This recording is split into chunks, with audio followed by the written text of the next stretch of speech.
अब चलते हैं नेक्स्ट मेथड की ओर और वो है alter the situation and behaviour. आप सोच रहे होंगे कि what is a alter the situation and behaviour. Alter the situation and behaviour means अपनी सिचुएशन या बिहेवियर को बदलना। हमारे मुताबिक जितनी ये बात कहने में आसान है पर करने में उतनी ही मुश्किल। लेकिन अगर हमने सोच लिया है कि हमने स्ट्रेस को कंट्रोल करना है तो हमें इस मेथड का इस्तेमाल करना भी सीखना होगा। Alter the situation and behaviour में पहले हम जानते हैं ऑल्टर द बिहेवियर के बारे में। अगर आपके बॉस को या आपके हस्बैंड को या वाइफ को बहुत ज़्यादा बोलने की आदत है और रोज़ाना आपको उसकी बातें सुननी पड़ती हैं तो आपको ऐसी स्ट्रेस को कम करने के लिए अपने बिहेवियर को थोड़ा सा बदलना होगा। अगर आप इतना ही जान लेते हैं कि वो इंसान आप पर ही ज़्यादा बोलता है तो इसका दूसरा पहलू ये भी निकलता है कि वो आपकी बहुत ज़्यादा केयर भी करता है।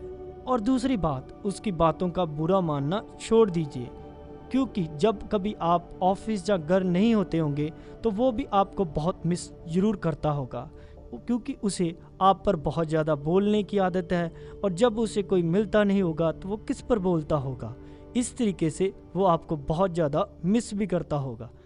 और जब कभी आप पर वो ज़्यादा बोल रहा हो और आप आगे से बहुत ही प्यार से ये रिप्लाई कर देते हो कि तुम मेरी कितनी ज़्यादा केयर करते हो, और कभी कभी ये मीठे प्यार के कुछ शब्द आपके ही स्ट्रेस को ख़त्म कर देते हैं। और आगे जो मैं आपको बताने जा रहा हूँ, हो सकता है कि ये आइडिया पूरा पॉजिटिव रिजल्ट दे या ना दे, लेकिन कभी कभी ये काम कर जाता है।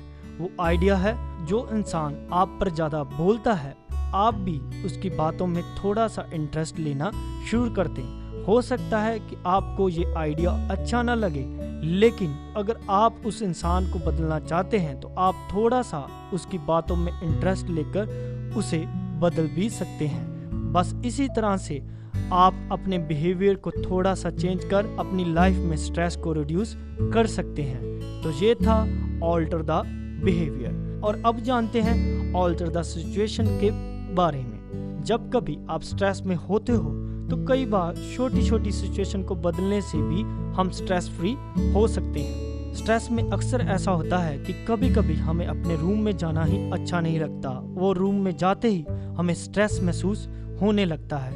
हमारे मुताबिक अगर आप ऐसी किसी भी सिचुएशन में हो तो कोशिश करें कि अपने रूम के सारे सामान की सेटिंग चेंज कर दें। अगर आपका बेड राइट में है तो उसे लेफ़्ट साइड पर कर दो। अगर रूम की लाइट ज़्यादा है तो उसे कम कर दो।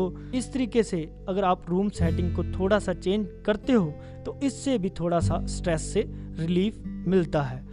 और कोशिश करें कि अगर वो रूम पूरी तरह से बंद है तो उस रूम में थोड़ा सा फ्रेश ऑक्सीजन लाने के लिए विंडो का अरेंज ज़रूर करें। अगर विंडो नहीं अरेंज हो सकती तो रूम की सेटिंग को थोड़ा सा ज़रूर बदल दें। और इसमें एक और मेथड मैं आपको बताने जा रहा हूँ, और वो है कि जहाँ पर आप सोते हैं वहाँ पर बिल्कुल अपनी आंखों के सामने अपने परमात्मा की पिक लगा लें तो आपको उससे भी बहुत हेल्प मिलेगी। सो ये था alter the situation and alter the behaviour.